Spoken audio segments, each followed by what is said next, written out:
1969. 1969, and the paragraph number is paragraph 32. AIR 69, Supreme Court 78, right?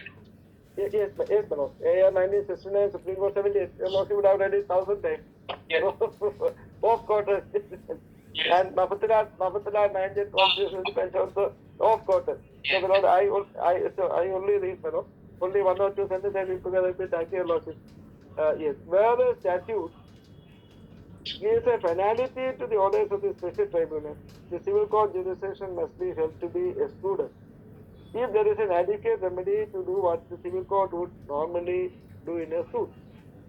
Such provisions, however, does not exclude those cases where the provisions of a particular act have not been complied with, or the statutory tribunal has acted in conformity with the fundamental principles of judicial procedure. Then two methods. Where there is an express bar of the jurisdiction of the court, an examination of the scheme of the particular act to find the adequacy or sufficiency of the remedies available may be relevant, but is not decisive to sustain the jurisdiction of the civil court. Where there is no express exclusion, the examination of the remedies and the schemes of the particular act to find out the intent will become necessary, and the result of the inquiry may be decisive. In the latter case, it is necessary to see if the statute creates a special right or liability and provides for the determination of the right or liability, and further lays down that all questions about that right and liability shall be determined by the tribunal so constituted, and whether the remedies normally associated with the civil code are prescribed by the said statute or not. Here, my lord, the statute MSMD creates certain rights and obligations, certain rights in my favor, and certain obligations on me also, restrictions on me also, and burdens and liabilities as against the banks and financial institutions. And the statute has not created any other forum. Therefore, civil court jurisdiction is not outstood. Then the IBC court, the same fashion. My lord, does not provide for the case of what probably could be my case against the CDB. Does not have. Yes. This is the. Also, in substance, we have understood, Mr. Nidupra, in substance, submission is that the bar contained in section 63 of the IBC does not apply to the suit for damages which you have filed against the bank. Correct? Yes, Manoj. Correct. Yes, Therefore, yes. your application for temporary injunction cannot be rejected in view of the bar contained in section 63. Yeah, the single bench has to consider it afresh. Yes. The single judge did not go into any of the facts. All right. So that is all, my lord. And my lord, this is. Ask the other side how. We'll ask the other side how the suit according to them is not maintainable, right? If you have, this is the only thing which you want to say. Yes, my lord. Yes. Yes. Yes, Mr. Who appears for respondent? Milords, for the respond number 126, the Technology Development Board, Milords. Short issue is, right, whether the answer be specific.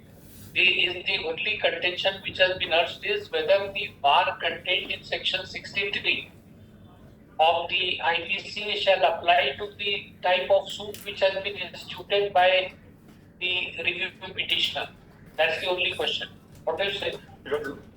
Milords, my respectful submission is only limited. Milords, my learned friend has filed an appeal assailing the order of ad interim injunction being denied on the ground that section 63 Milords debars him from seeking such a relief before the civil court. Milords, the learned single judge has said that the NCLT is not a forum subordinate to the single judge. As far as the suit is concerned, Milords, application for temporary injunction is still pending. Milord, it is pending, Milord. He is moving it before the single judge. Single judge has refused him circulation on 3-4 occasions. He's moved it before the learned single judge. This is entitled to an opportunity. Milords. So right. 1 minute, listen to us. Application for injunction is pending. Milords. We can dispose of this review petition subject to what you have to argue, that the learned single judge shall decide his application for injunction without being influenced by the observations contained in the order. That's all, Milords. That's all. Because let him, this aspect has not been dealt with. Right? Yeah, that will do. That will do, Justice, my lord. That will do. Yes, mark the presence, Mr. Mr. Learned counsel for the petitioner. Review petitioner, write his presence. This petition has been filed seeking review of the order dated so and so. Order dated so and so, passed in commercial appeal. 1st April, my lord. 1st April. Commercial first appeal number so and so, right? Filing application so and so has been rejected. Paragraph, learned counsel for the review petitioner submitted and the suit filed by the review that bar contained in section 63 of the IBC 2016 does not apply to the suit which has been filed by the appellant seeking the relief of recovery of damages against the ICICI Bank. Full stop. However, the aforesaid aspect of the matter has not been appreciated by the learned single judge. However, it is fairly submitted by Mr. Derupra that by the impute order only an application for ad interim relief has been rejected, whereas the application of temporary injunction is still pending before the learned single judge. It is further submitted that ends of justice would be met if learned single judge is requested to decide the application for temporary injunction preferred by the appellant without being influenced by the observations contained in the impute order.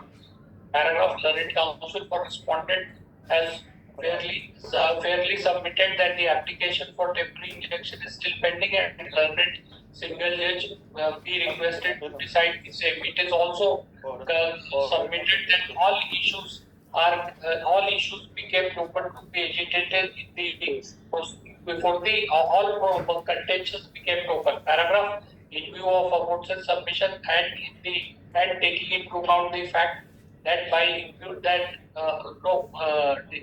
have considered the rival submissions made on both sides, by the impute order, the application for ad interim relief has been rejected.